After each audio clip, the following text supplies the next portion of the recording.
welcome to all students and teachers to our post-Academy Awards episode on the Constitution and American life, where we discuss the historical, philosophical, and legal principles of our constitutional system, as well as the contemporary issues emanating from the American people's attempt to make sense of our constitutional arrangement.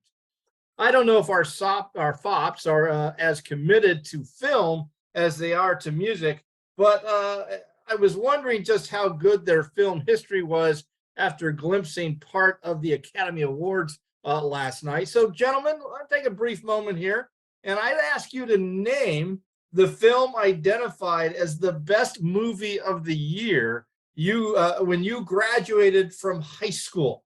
And now, Professor Kavanaugh, we're going to put you, you matriculated with the class of 1977. So I'll ask you to focus on 1977. But remember, it is the Academy Awards of 77 is really in some ways recognizing the film of 76. But we'll start with the youngster, since you old guys, your mind isn't quite as sharp as the young man. So Professor Williams, do you happen to know what movie won the Best Movie Award in 1987? It was probably Rocky III, wasn't it? Kavanaugh, stop. You're Googling with your phone. Stop it. Stop it.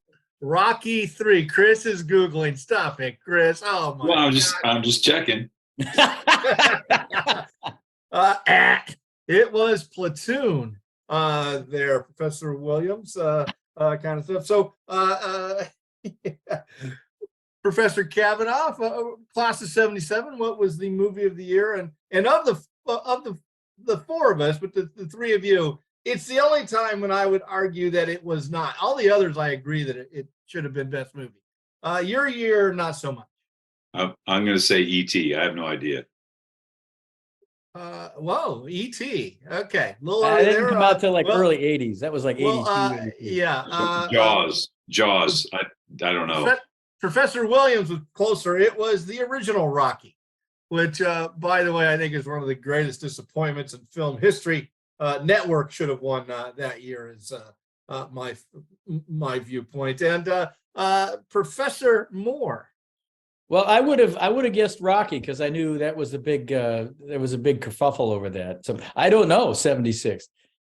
Well, it would, and the movie, Nashville, maybe. Nashville. Pardon me? Robert Altman's Nashville. Well, good. Yeah, I think you're in the right arena. But this is actually one of my three favorite movies of all time. Give you a clue. Started Jack Nicholson. Chinatown. No, Cuckoo's Nest.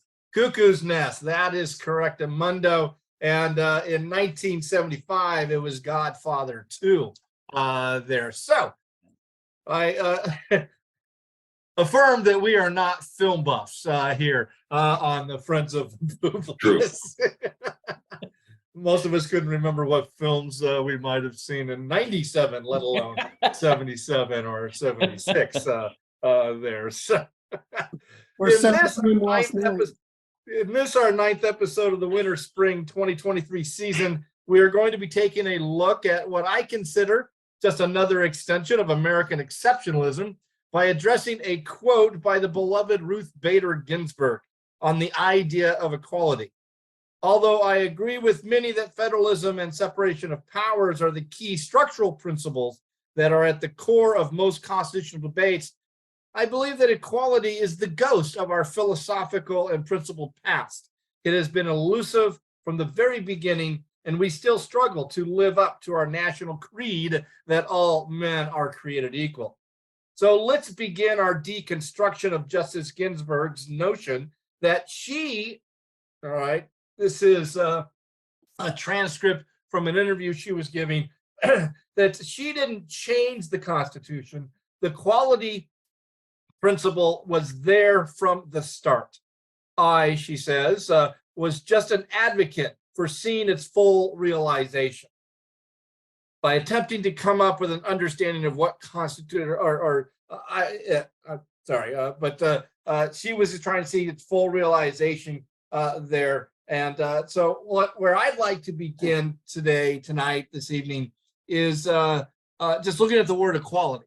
And if we can come to some kind of general understanding amongst the four of us of what constitutional equality makes. And as always, when we look at vocabulary, we stay away from the historians and we go to the political scientists here. So Professor Williams, before we begin delving, as I said, into the history of equality, I would like if you could lay out the conceptual framework of equality. Do you see equality as an idea that encompasses categories, i.e. social equality, economic equality, political equality? And if so, can you have one of those without the other? So that is a multi-layered question, of course. Yeah. But we're just building off all the vacation time you've had over in Arizona, and you're well rested here. So is there kind of a categorical look that that equality should be viewed as? Well, okay, for universally, I don't think so. I mean, I think the way, I mean, this is a great question. So I would start, I think this first and foremost is it's a cultural question for societies, right? I mean, it's a values question. So that's where I would start. And I think that a lot of it comes down to how you think about the public-private distinction. I mean, I think most Americans, and I think most people living in liberal democracies would be pretty clear about political equality, right? That is part and parcel of living in a liberal democracy. And I think most Americans, while we are still struggling with it, and it hasn't been easy, would agree with that in principle. But I think when you start thinking about social and economic equality, which is normally sort of, we conceptualize that as being more in the private realm.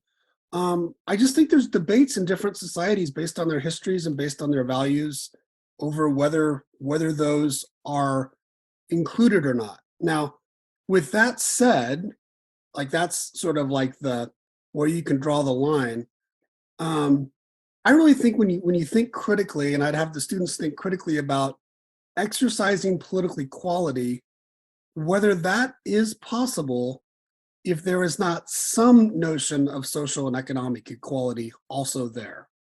So you think about an individual who has, let's say, the right to vote, but that individual is working 2 jobs, does not have a car, has to rely upon public transportation, doesn't have the time maybe to keep up with the issues, even to go and exercise that most fundamental right to vote, much less do all the other things that hopefully the students are learning in their classes about other forms of political engagement that are actually more important than voting in some ways, right? If you don't have some measure of social and economic equality, the time that it takes to be an active member of political society is just not going to be there. So I think there's a principled reason why you can see these three categories as you laid them out going together. And then my final point on this is there's a pragmatic, I think there's a 21st century pragmatic reason as well that they go together. And that is most people now living in liberal democracies are telling researchers and pollsters that they see these different types of equality going together. Like they're demanding of their governments to provide more social and economic equality. And a lot of people living in liberal democracies aren't satisfied with their governments because of that, because they're not seeing it. So there's a threat to the political democracy, to political equality, if governments are not actually meeting these other needs. So I think there's a way you can dice it, but I do think they're connected. And I do, to answer your questions, I don't think you can have one without the other. I think that they necessarily go together. And you would agree, therefore, that the constitutional meaning of equality would include all 3 components.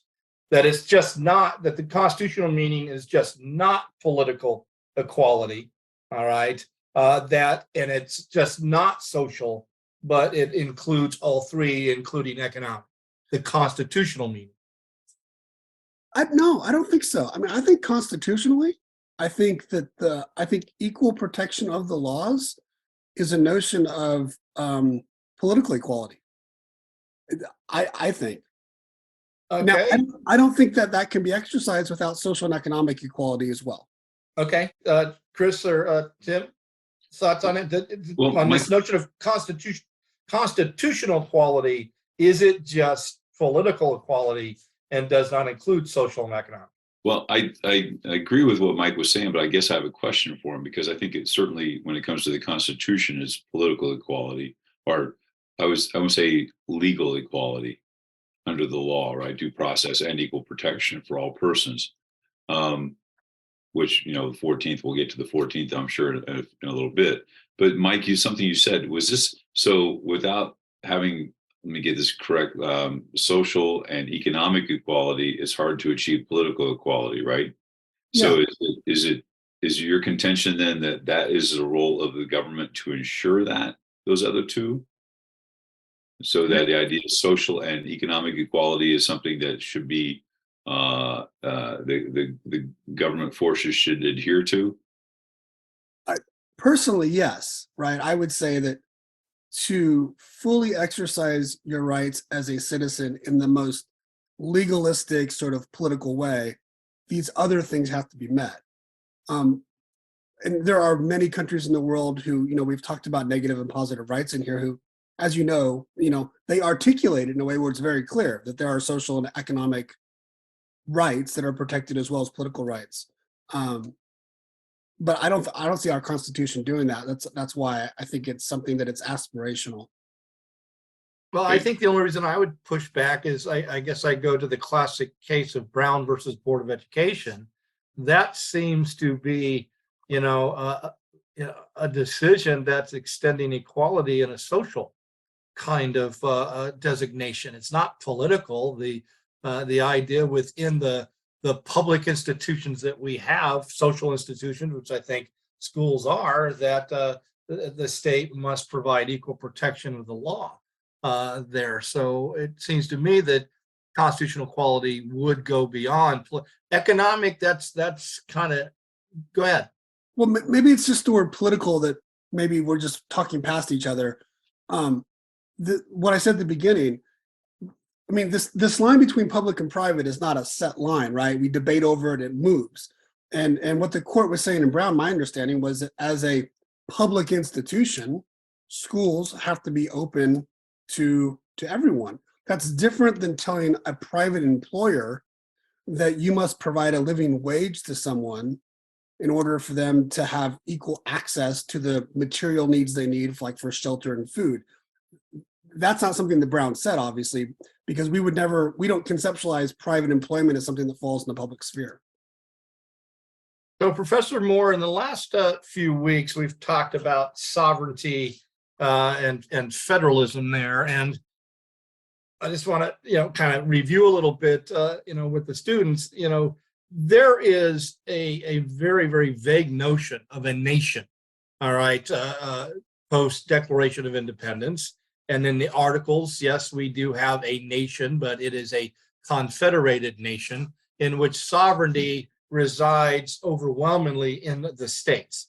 So given that reality, all right, given that the states were sovereign and had, I'll argue, 99% authority to deal with questions of rights, could you explain to what degree, if any, that state governments identified this notion of equality? Was there a recognition amongst states of this idea of equality amongst people? Yes, there. I think there are, if memory serves, there are 4 states that in their state constitution, this is like in the 70s and including Massachusetts in 17, that explicitly state the equality principle in either in the rights section, like the Virginia Bill of Rights actually has it in their Bill of Rights, but the others put it within as a preface to their frame of government, and they do riff on the Declaration. In fact, New York actually, in their Constitution, I think it was 77, they as a preface to their Constitution, they have the whole Declaration of Independence. So yeah, there's a handful of states that do recognize this principle of equality of people. Now, as Mike has pointed out, these categories of equality are quite it's troublesome and problematic to sort out what the word means in those particular states. But there are four states that explicitly put that equality principle in their constitution, and they also Massachusetts does something interesting. They have an equality principle in rights, corporate rights. In other words, every town by their constitution has to have a representative in their legislature, and they call that a corporate equality. Now they fudge on that by saying bigger towns get more reps than smaller towns, but it's interesting that they do have this this little distinction in their constitution, kind of refining the meaning of equality as it relates to representation in their legislature. So it is rumbling around. But I want to circle back to Mike's beginning observation about this question, that it's a cultural question, and I think he's absolutely right. I think this really is an opportunity. Okay, there's going to be a lot of case law that students are going to study. But holy cow, this is a remarkable question about the evolution of a meaning of a word. So I think this is a cultural question. So I would urge students to not get all bogged down just in the constitutional, but study the history of how we've configured equality. And some of those categories that Mike has talked about might be fertile ground for a framework to think about, the categories to think about. Well, and in general, I agree, but obviously these constitutional / legal questions emanate from these cultural conflicts that arise due to the varying understandings of what equality means. So I kind of think there's a link between cultural and legal there. Oh, sure. Kind of like the paper law and the real law. So I just want to check for understanding here, Professor Moore. It sounds to me so you would agree with Justice Ginsberg here that the equality principle was with us from the very beginning. Absolutely. Now, and the founders wrestled with the meaning of equality in the details. In fact, they configured this notion that political equality could not be separated from economic equality. I mean, that's why they have all these concerns. There's tremendous discussions about land requirements for voting. Should they be high or low or none? Throughout our early history, there's always this discussion about vested people in society and voting and equality, whether they own property or can they pay taxes or do they have a job. So I think there's a lot of discussion about political and economic links at the founding. And certainly there's a lot of fear about slavery. I mean, even Jefferson and Madison, all these. Patrick Henry has a great statement about who's a slaveholder, and he just. I mean, Jefferson's version, he cringes. If there's a just God, he cringes. For his nation that has slavery. Well, Henry's is like, I can't justify my Christian faith with owning slaves. And he has this tremendous cop-out statement that I just kind of like the conveniences of slavery, and it's awful, and I'm a horrible Christian. So they do wrestle with the incongruity of this equality principle. But when it comes to social equality, and I think slavery would fit in that category, that's where the discussions really get hard. But I think the political and the economic is very much on the minds of the founders. All right, Chris, I believe I saw a little bit of a grimace in the head shaking when Mr. Moore was expressing himself. So I'll let you have first chance here to maybe give your thoughts. Well, I would say for some of the framers and founders, it's merely lip service.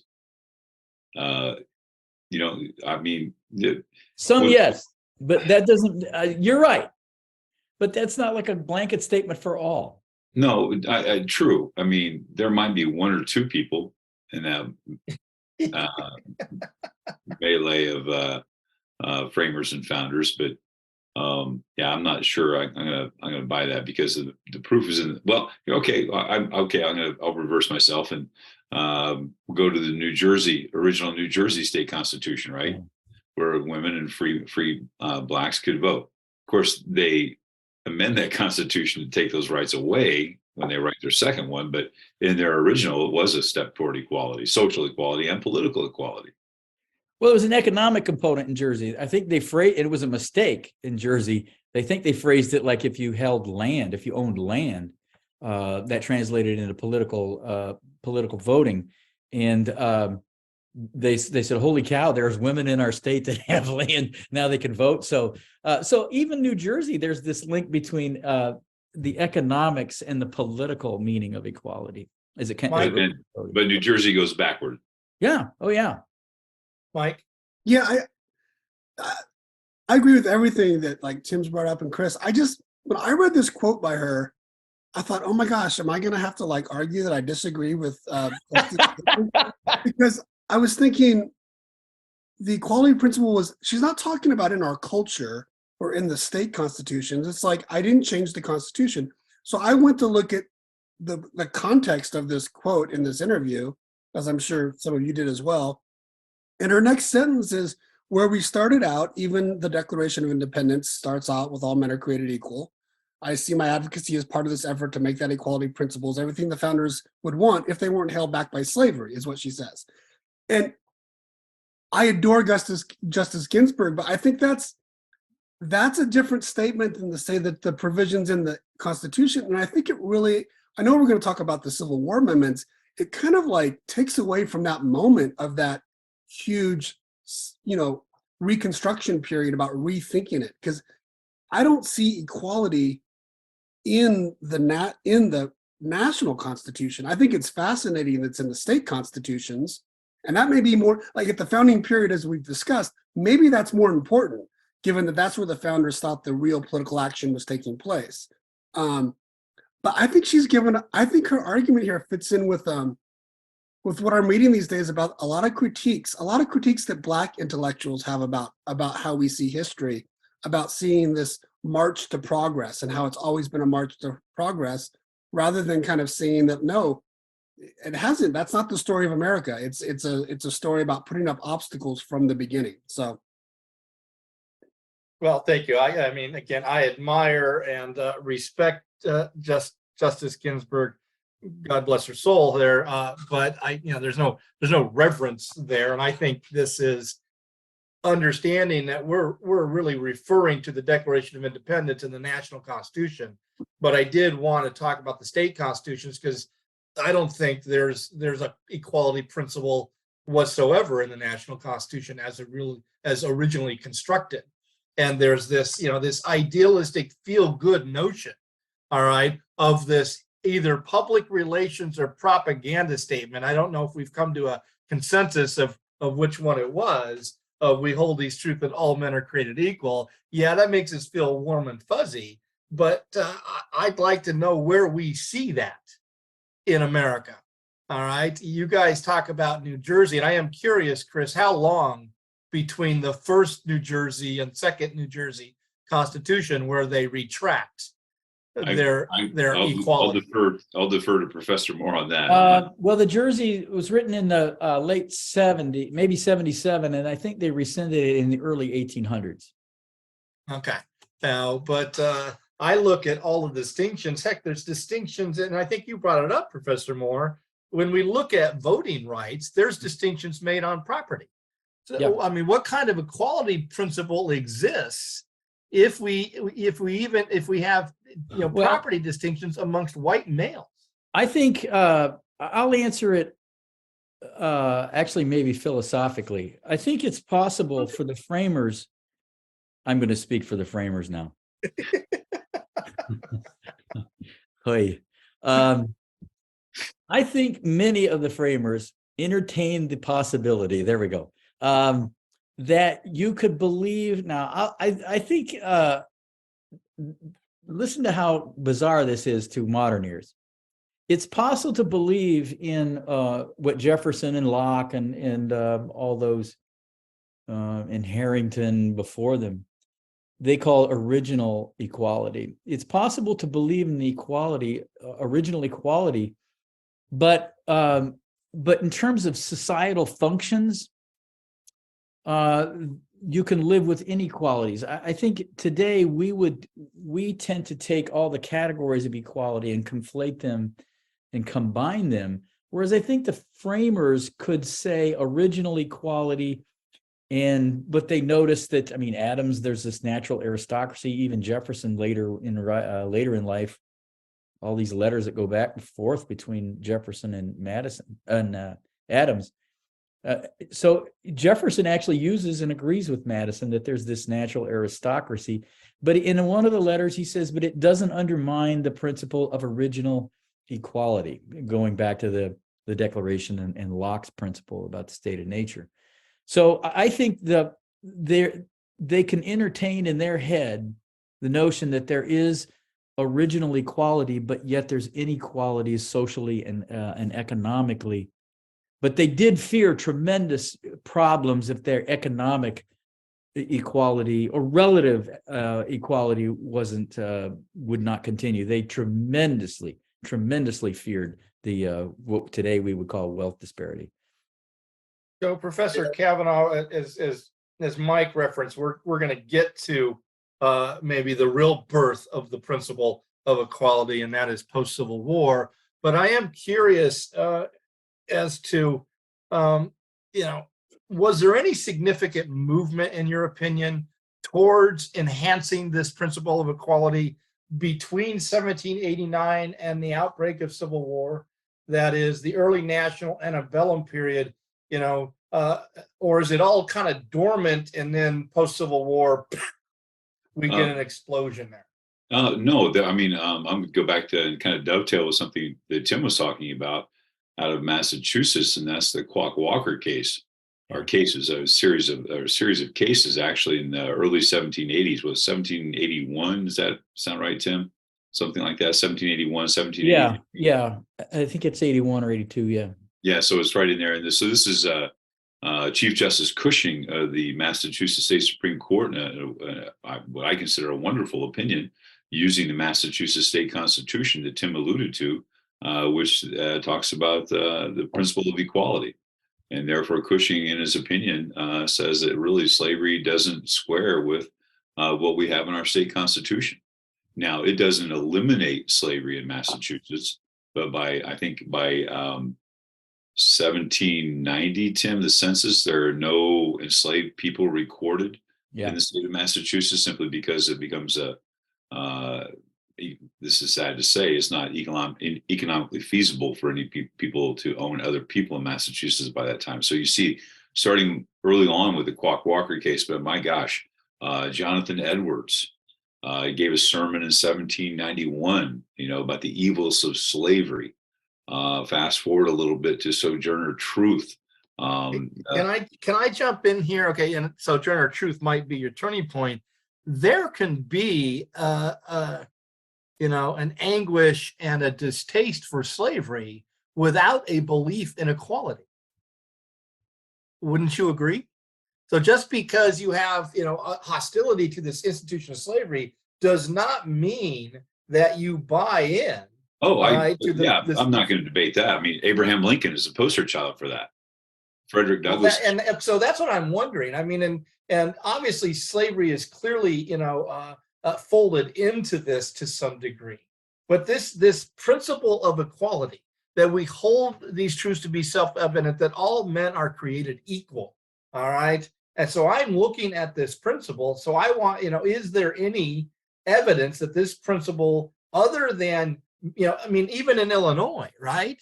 In the antebellum period, Illinois is hostile to the institution of slavery, but they sure don't buy into any sense of racial equality. Well, they're hostile, like they were in southern Indiana, where I grew up, or the Oregon territories for that matter. When they're voting on things, they're hostile to it because they don't like the idea of enslaved labor, because it creates an imbalance within society among people. And there are a lot of nasty things written about introducing Black population into certain places there. But of course, you understand Illinois and Indiana, out of the Northwest Ordinance, that slavery was forbidden there. The Oregon Territory is a little bit different, and they certainly did not want to allow slavery because they're worried, as I said, about that imbalance. So, I mean, I think it's worthwhile pointing out Jonathan Edwards in 1791 from the early idea that slavery itself was evil. Not now, in terms of a social or political equality, he might not be speaking to that. And fast forward to Lincoln, Frederick Douglass said that Lincoln was an enemy of slavery, but not a friend of the Negro. So there is the idea that you can be anti-slavery, but not necessarily pro-equality. And if all you have to do for students is to take a look at the Lincoln-Douglas debates, and you can see what Lincoln has to say as he is campaigning against Stephen Douglas for the Senate seat, which Lincoln loses. But I think certainly, as I mentioned, Sojourner Truth, my goodness, in the 1840s, she's already talking about women's equality, as along with, she's talking about women's suffrage and traveling around and giving many speeches about this. And that's the name Sojourner, because I think her original name was Isabella Baumfree.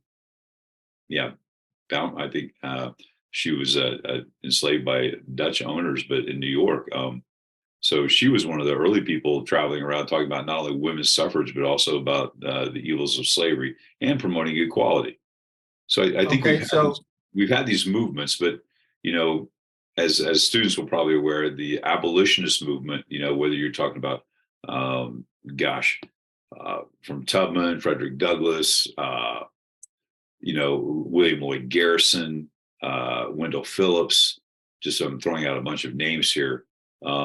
In the 1840s, this abolitionist movement, some of them certainly, Garrison, case in point, were promoting equality. They were really kind of promoting equality, but they were a very small and considered a fringe group. So they're not going to really pick up steam until more into the 1850s, and obviously the lead up to the Civil War. Well, this is kind of my understanding. Sorry. I'm sorry, Dave. One other thing. Shoot, I completely forgot this. Seneca Falls Convention, 1848. There we have Elizabeth Cady Stanton and and Lucretia Mott, and you get the Declaration of Sentiments in 1848. So there is an equality movement there as well. Well, it's great. You're right. I mean, the Seneca Falls is a great point, because you can also see tremendous tensions at Seneca Falls about, do we want political equality? Do we want social equality? Do we want economic? I mean, all these categories that Mike has started out with at Seneca Falls. You look at the resolutions, and you can just kind of create these silos. Oh, there's an economic statement. Oh, there's a social statement. Oh, it's more than just the right to vote equality. There's a whole lot of categories at Seneca Falls. And I would also encourage students to think about Horace Mann. His whole argument about widespread education is based upon an equality principle in Massachusetts. It drives his whole agenda for the creation of public schools there. So the 1840s, Chris is right. That's a great decade to think about equality movements. They're all over the place. I'm looking at the difference here. It seems to me what you guys are describing is that the same conversation of 1776, where we write down the platitude that all men are created equal, which is a pie in the sky platitude. But that's not a platitude, David. We've been wrestling with it ever since. And all that happens between 1776 and 1848 is that we've broadened, the horizon and the discussion, but on the ground, in the real life of the people, other than the establishment, I would imagine, of universal manhood suffrage and the elimination of property qualifications. All right. Other than that, are there any legal constitutional applications of this equality principle being enacted at the state or national level before the Civil War? No, but don't discount the social. I don't think you can look at social movements as I don't think you can write them off, because I believe social movements drive constitutional change. I don't believe it's the other way around. And I know that's a big debate, but you can't discount the bottom-up social movement to drive the constitutional political change. Well, I Mike? would go back, David, to the Quock Walker case that I mentioned, because that was a legal precedent established in the state of Massachusetts. And if you look at the early abolitionist movements, so many abolitionists will come out of the state of Massachusetts because you have this long history there. Also, you look at many of the women's suffragists will come out of the Quaker faith in terms of equality. So I think there's a social pattern to that, to dovetail with what Tim said. And I just got to throw this out here because it's my favorite from the Declaration of Sentiments. And I mean, oh my gosh, Stanton had written, where she wrote that the he, right, is the us, the four guys here, the men, not to be confused with King George. He has made her, if married, in the eyes of the law, civilly dead. That's powerful stuff. That's just powerful stuff. And I want to go, Tim, something you said. There's also a tension too between the abolitionist movement and the suffrage movement, because there's some racism embedded into that women's suffrage movement as well, because we're not going to have our African American sisters necessarily join us. So there's a struggle within there as well. So I think there are pieces, David, but we don't see any massive movements until, the lead up to the Civil War. Mike, you were going to jump in. Well, I just wanted to just highlight the point you made, Dave, and you kind of did it kind of dismissively about the opening up of the suffrage for men in the 1830s. I think that sort of change, though, sets an example for other groups and other people saying, okay, now we're doing something that 40 years ago was unthinkable, maybe. So there might be some movement. And I think in the United States, the pattern has been always, I think, the low-hanging fruit has been like, let's get political equality, right? I mean, that's something that we can make an argument with a straight face, right? In the 1840s in Europe, as we know, there's revolutions happening there, but they're much more complicated. People are demanding not just political freedom, but also more social and economic freedom. And, we don't have time to go into it, but the United States is it's a different pattern, right? And it's the same thing we're going to be doing in the 1960s, where Martin Luther King, in 1967, 68 is reminding people, look, the Civil Rights Act and the Voting Rights Act, that's not the end of the struggle. The real struggle is economic equality, right? His famous Riverside speech. And that was that was where the movement he thought was going. Yeah. Well, and I would just throw this out there, not to necessarily push back, David, because I don't necessarily disagree with your premise about, all men are created equal. By the way, I'm waiting on a book I've already ordered. It's called The Nation That Never Was, Reconstructing America's Story by Kermit Roosevelt III. And I think it's a whole idea that we have these founding principles, right? These founding ideas of equality. And his argument is, no, we didn't. Right. We didn't, right? But I always like to compare that line, all men are created equal, with Magna Carta, because Magna Carta, as we know, in 1215, it's like this, the beginning of everything supposedly. But we know that those rights only applied to nobles. They only applied to people that had connections, what we would call the aristocracy. This is very similar to when Jefferson's writing this and it's getting published in 1776, that all men are created. We know that this is a guy that enslaved over 200 people. And there's certainly a hypocrisy there, whether it was hypocrisy in 76 or hypocrisy in 2023. But at least it plants a seed that is working on coming towards fruition. So you got to start somewhere. I'm not excusing that. I'm not an apologist for it, but I think it's important to understand it just doesn't happen overnight, and it takes a long time, and clearly we're still struggling with it. So, Professor Moore, let's turn to the Reconstruction generation here, and it was touched on just talking about the tension within the abolitionist movement. Well, that movement, all right, achieved some success, obviously through war itself. And I am wondering, the advocates for equality, specifically the 14th Amendment, those behind both the writing and advocacy of the ideas within the 14th Amendment, specifically the Equal Protection Clause. Was there general agreement on what constitutional equality would mean now in 1868? Or is there still some confusion on what the Equal Protection Clause will mean in the lives of the American people? Well, I would say that the folks that gave us the 14th Amendment and the Reconstruction Acts might be prone to say, we know what it doesn't look like. And what we know is it doesn't look like black codes. It doesn't look like vigilante violence. I mean, eventually we get the three enforcement acts, I think, in 1870, 71. So I don't know that they have an affirmative view of what it is going to mean. Because I think Mike has made this point, and I've been sitting on this for a couple months now. He's made this point over and over again that in any great constitutional moment, they're trying to solve an immediate problem. And to maybe go beyond that, you may be going out on a limb that's a little it's a thin reed.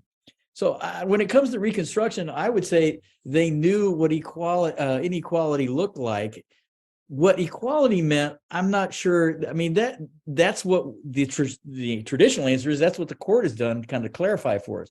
But I would see a lot of the Reconstruction Acts and the 14th Amendment as reaction to the tremendous inequality and the segregation and deprivation of rights in the black codes that occur in 66. So that's how I would answer the question in a paragraph. They knew what it didn't look like. Chris or Mike? Well, I'm listening to Tim. I can't help but thinking of the movie Lincoln and the scene with who's playing Thaddeus Steve? Who's playing Tommy Lee Jones? Tommy Lee Jones, yeah. Yeah, and he's like, they're trying to nail him down because they all know what he thinks, but he's like, I'm trying to remember his phrase that he repeats over again. Those things that are equal to others are equal. I'm going to butcher, so I'm not going to try. But so the idea of that, I think they understood equality then, right? And they're trying to finally get it in the Constitution in the 14th Amendment. Mike, any thoughts? I'm sorry, Mike, go ahead. No, you go ahead, Tim. I'll go after. Well, I think even before we get to the Reconstruction Acts and Reconstruction Amendments, I think and this might be worth thinking about too in terms of Mike's categories. I can't even believe I'm agreeing with these political science categories. This is a rough night for me. But the Congress creates the Freedmen's Bureau. Now you talk about an amazing thing. That wasn't just political. There was an educational agenda. There was a social agenda. There was an economic agenda. I mean, the Freedmen's Bureau is a remarkable example of an attempt, short-lived, unfortunately, a remarkable attempt to maybe configure equality was an integrated thing, not just one thing. So I would urge students to really take a look at the Freedmen's Bureau Act, because it's a remarkable, I'm kind of ducking your question about Reconstruction, David, but I don't think Reconstruction comes out of nowhere. I think the Freedmen's Bureau is kind of the first volley, and it's a remarkable combination of configurations of equality. Yeah, well, Mike. Yeah, no, I think Tim's formulation about they knew what it was not is good for students to think about. And I also just think, as Tim was saying about the Freedmen's Bureau, I mean, there was this turned into immediately a political debate of like, were you with the so-called radical Reconstructionists, or you were more moderate, or were you going to try to push back? And we all know how the story goes, right? There's a few years of where this more radical, so-called radical vision looks like it's taking root, but before it actually can take root, the tides turn, right? The politics changes, and everyone, people who are fighting that fight, I guess, with a straight face will say, well, this is not what we thought. This is not what equality looked like to us. Like, we shouldn't be doing this, right? The idea was to get rid of slavery, equal protection of the laws. That's it, right? So this I don't think we should be surprised that this debate continues, because these are just words on pages, and it takes real power struggles to have them mean something specific for different generations. Well, and I try, I guess I'm gonna, slice this a little bit, or try to be nuanced, but I think Tim said it. If you look at the Freedmen's Bureau, and then we add on to what Mike said earlier about context of when in the 19th century we're talking about, the influence of what's gone on and going on in Europe, and the fact that those ideas have now crossed the Atlantic, the fact that, I know this is going to bug a lot of people, the fact that now Marx's ideas are out there in the intellectual scene, and I think that they did have. That is the advocates, which I'll agree, they are not a majority of the American people. But the advocates of the 14th Amendment Equal Protection Clause, to me, had pretty clear ideas of what they meant, because if we look at what we like to, what we do romanticize as the high point of Reconstruction, there is political equality, clearly. If we can look at South Carolina, there is social equality, all right, until the civil rights cases of 1883, and the conservative court undermined that. There is economic equality with building on the Freedmen's Bureau and what is being implemented by Reconstruction governments and the national government itself. So I think that there's somewhat of a clear sense of equality coming out of 1868. If we look at the context, the language of some of those things. But yes, as we all understand, by what is it, 1896, it's, with Plessy, what I call the third strike. You got Slaughterhouse, civil rights cases, and then Plessy, and this notion of equality of the races is dead, and we're going to have multiple classes, or at least two classes of people here. What I'm wondering, Professor Kavanaugh, is why it took 100 years. All right. So here's this birth of new freedom. Here is where I think Ms. Ginsberg probably maybe was alluding to the birth of equality as a real political, legal, constitutional idea in our Constitution. We see it, as you'd like to say, the seeds are not only planted, but we start to see some growth, and then the weed killer, or whatever you want to call it, there is put on by state and national governments in 1877, and it begins to die. But it still takes 100 years. Why? For the full flowering of these ideas. David, I wouldn't put the constraints of 100 years on it. I would say we're still struggling with it. Here's where you chime in, Mike. Here's where you chime in. Yeah. Well, and that's where I'm going to put. See, I do think, at least legally and constitutionally, all right. Well, we have a full flowering of the 14th Amendment and the Declaration of Independence. David, I completely agree with you. I think that there was a window of time there where we had a chance as a nation to deal with our national sin, and that national sin was slavery. And so we had a chance, and I do believe the framers of the 14th Amendment, Howard and Bingham, both, especially Bingham, who wrote the first part of the 14th, they absolutely believed it was to promote equality for all people. And you can look up John Bingham from Ohio, the congressman, and read what his words were. I mean, for all you originalists out there, if you want to go back and see what they were writing about. So they believe this. And there was a window of time where it was there. But David, as you alluded to, 1877, you have the Hayes-Tilden debacle, and, the Northern armies came home. Reconstruction is quote unquote over, and the Redeemers have control of Southern governments again. And so the reason it's taken so long, or why it takes so long, is racism. That's it. Racism and sexism. I would say, yes, that's true, but I think it's a little more, look, it takes 100 years. Social change does not occur fast. I mean, most of our fights about the meaning of equality, I mean, we fight about the meaning of political equality, but holy cow, that's the easy one.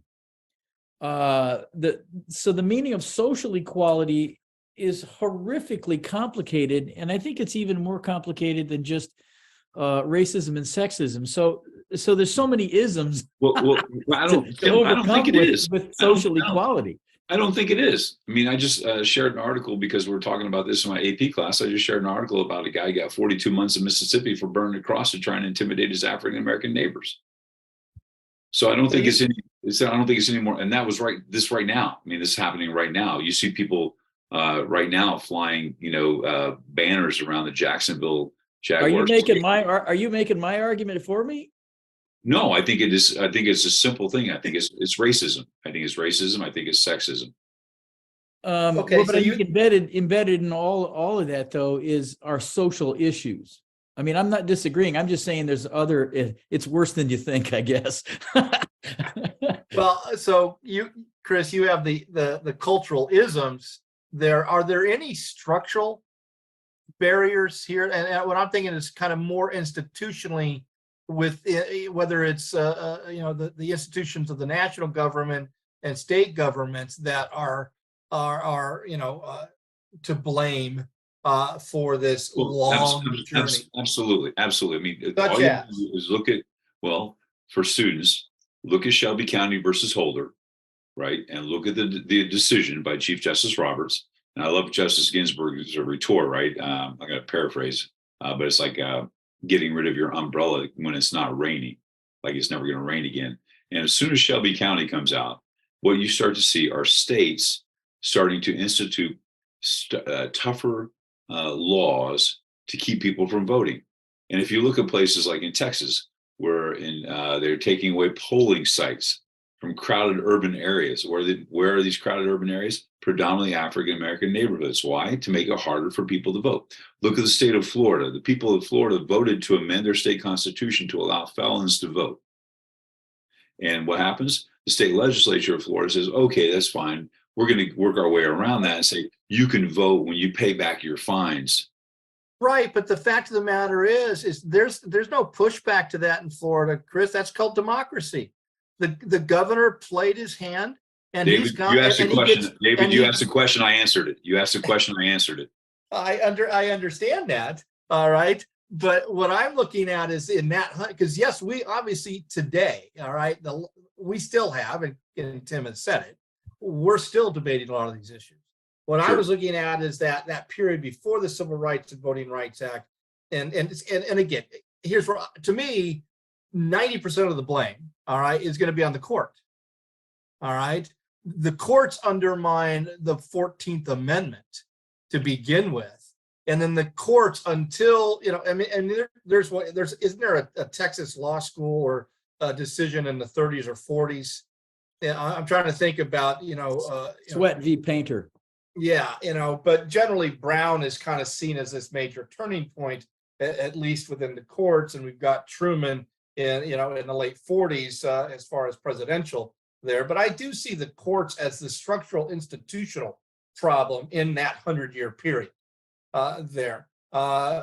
Because without the courts, affirming that original intent of the 14th Amendment, it gives license to the political branches to then build greater roadblocks to that. Yeah, Mike. Yeah, I mean, I agree with that. I just can't also think about, and we're thinking about system and structure.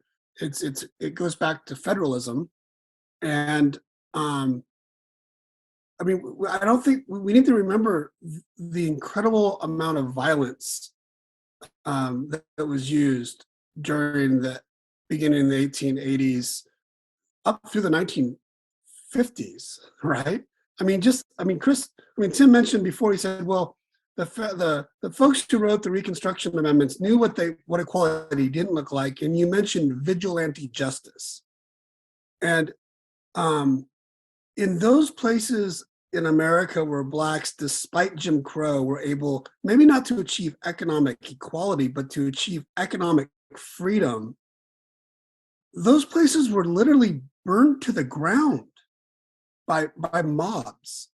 And we had this migration of people leaving what historians look back on and say, well, would this fall under the definition of genocide of what was occurring in the South in terms of the lynching? And you have this migration of people going north. So I think it just in terms of another impediment to achieving what's in these amendments, we have to just look at the role of what was state-sanctioned violence against people and how that would intimidate you to want to go out and push for any sort of social or political change in that environment. There's a great book. It's probably 20 years old now, by Alan Kesar. I think the title of the book is "The Right to Vote," and he makes the argument that literacy tests and poll taxes aren't just about race, because they were done in the North as well as a way to keep lower class immigrants out of the politics. And so I think that's an interesting point. That a literacy test is a social, structural thing. A poll tax is an economic thing. Sure, there are racial implications in the South, but I think if you grant, and Kesar makes a great argument that you can't just wag your finger at the South post Civil War, that these kinds of things, and I guess my argument is these literacy tests and poll taxes are addressing social issues of economics and education connected to the idea of political equality. So I think those structural features are there post Civil War. To your original question, David, about are there structural things that are there? So, Professor Williams, we started with trying to kind of get our hands around this idea of equality and categories, quite possibly, which Tim loves, as he said. So let's kind of talk about the contemporary debate that's and it's been going on for all of our lives. But many argue that equality and equal protection only require that the government make sure that there is a level playing field and equality of opportunity, not to affirmatively establish an equality of condition. They argue that inequality today is a byproduct of individual choice. To what extent do you agree or disagree with this, Professor Williams? And we'll obviously have the rest of the FOPs join in. Well, look, we can't dismiss the role of agency or individual choice. Surely people should be held accountable for the decisions we make, but to do that in a way that dismisses some of these political, social, and economic problems as individualizing like that and not looking at the systemic issues, that to me is just intellectually dishonest. And I just want to share, because I really think it's relevant. And our friend Chris is the one who turned us on to this book, Caste, by Isabel Wilkerson. And students, if you can get access to this book and maybe just read chapter 2, it's literally 6 pages. Maybe I'll try to scan it, put it in our resources. She says this book, she's writing it like she's the home inspector. So students, whenever you buy a home, before you buy it, there's an inspector that comes in and tells you all the things that need to be done in the house, right? And it's usually sometimes kind of scary because you realize this house you bought. And this is what she says. I'm just going to read a little bit of this. She says, "We in the developed world, in the United States today, are like homeowners who inherited a house on a piece of land that is beautiful on the outside, but whose soil is unstable, loam and rock, heaving and contracting over generations, cracks patched, but the deeper ruptures waved away for decades, centuries even. Many people may rightly say, quote, 'I had nothing to do with how this all started. I have nothing to do with the sins of the past. My ancestors never attacked indigenous people, never owned slaves,' end quote." And she says, and yes, that may be true, but if you're living in the house now, any further deterioration of the house is in your hands. So to me, that's a nice statement to think about the way individual choice works both ways, right? I don't think,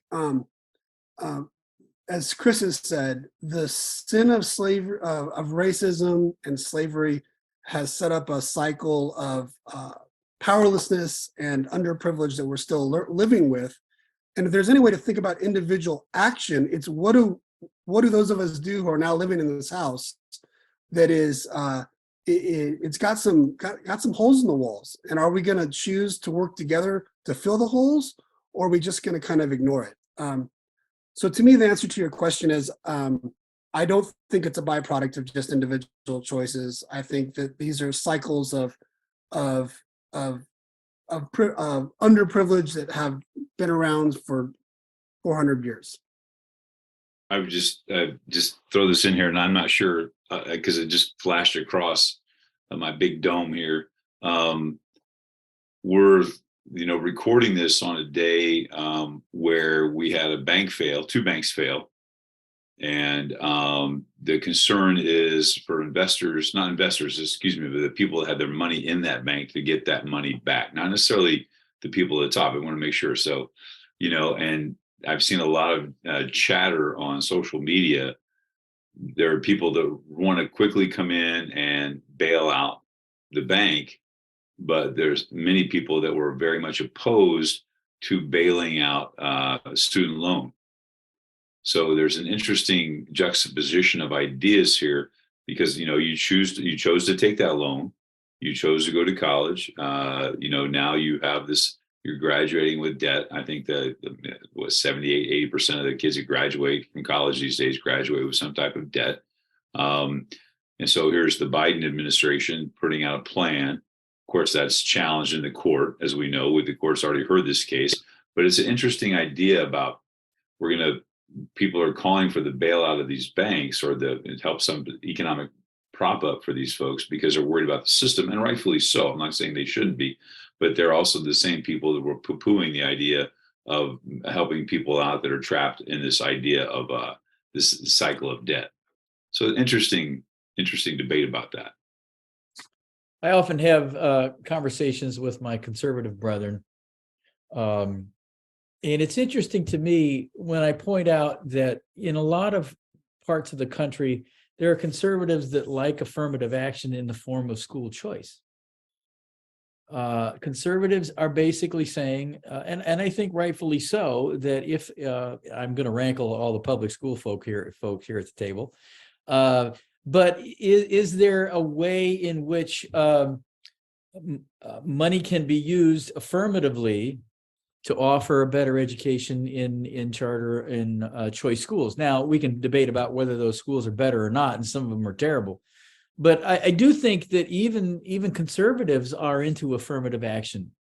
And I find there's an irony there, because they kind of like that kind of affirmative action, but they're, college admissions and that whole mess that we've lived with for probably 30, 40 years now. So I do think the individual choice argument to me, and I'm kind of a radical moderate, I think it rings hollow. I think Mike's point is valid, that I don't think it's that. I don't think it's that binary. There are tremendous structural things that need to be addressed. Well, as always, time is our enemy, so we will go to our traditional closing here, and that is final thoughts, recommendations, insights that our scholars have for students and teachers. Professor Williams. Yeah, well, I thought this. Okay. What do I want to say? You can think about these issues in so many different ways, and we didn't even get into the rich sort of comparative aspects of this, of other countries who are taking on these different categories of equality head on in their constitutional documents, in their court cases, and their advocacy. So those examples, South Africa, there's some wonderful examples out there you might want to look at. And also, I guess what's on my mind is I listened to a podcast yesterday, we'll put it in the resources. It's a new book by Richard Reeves on the effect of, well, the book is on what's happening to young men in America today. And a lot of his analysis is about a lot of the successes of Title IX, which was an important piece of legislation passed about equality in higher education, but how maybe some of the ways we constructed Title IX are now not beneficial to a lot of young men. And how can he was a self-identified progressive, how can I make this argument about all the great things about Title IX, but also to make the same structural argument about what's happening to young men in today in education. And that if we just fall back and say, it's on the young men themselves, they're making bad choices, we're missing a big part of the picture of the way education, in a lot of ways, he says, works to disadvantage young men today. So I'll put that podcast in there. I guess as I was listening to that, I was just thinking, there are so many interesting examples of the way equality is playing out right now in your lives. And I would recommend that you have some of those ready to talk about, whether in your prepared statement or in the question answer, of the ways you're grappling with issues of either political, social, or economic equality that might bring a new perspective to the judges you're going to be talking to. Mr. Kavanaugh? Yeah, everything Mike just said. I mean, gosh, this is a topic that we could do 4 or 5 different programs on, and we would still not have enough time. I think what might be fun for students to do is to take a look at the work that Justice Ginsberg did as an attorney before she was on the court, especially when it comes to women's rights, because we're barely scratched the surface on that. There's some cases I'm going to throw out. I'm going to put an article in our resources. I think it will help you. But take a look at Reed v. Reed, which is really a seminal case about women's equality. Frontiero versus Richardson, Craig v. Boren, and United States v. Virginia in 1996. That was the out of South Carolina, the VMI, I believe. No, not Citadel. Excuse me, Citadel Military Academy. But Justice Ginsburg did work as an attorney on all these cases, and so I think you might find it fascinating to see where she was in her career and why she's, this quote in this article about trying to promote equality from the beginning. So that might be kind of a fun thing for students to do. Professor Moore? Yeah, I've said this before. Don't anytime there's a We the People question that's on its face can be very legal. Don't make it into a case citation festival. And I really say that I really feel strongly about this question. I think this question is a social question. I know she couches it, Ginsburg couches it in the Constitution, but I think the changes that she sees, I cannot, in my head, configure those changes taking place without social categories in play. So my advice would be, don't go into this We the People project at Nationals and see this question just as legal, because I think embedded in the question itself is a tremendous amount of social history. Oh, well, students and teachers, that brings us to the end of this segment. I will say that I would love to see you testify on this question, because I think Mr. Kavanaugh was absolutely right. There's a bajillion different directions that you can go, and a lot of topics that can be discussed. We wish you well on that discussion. In our next session, we're going to be looking at ratification in the first Congress and the relevance of even studying that period of time. So until then, peace, love, yogurt tacos. Bye-bye, bye-bye.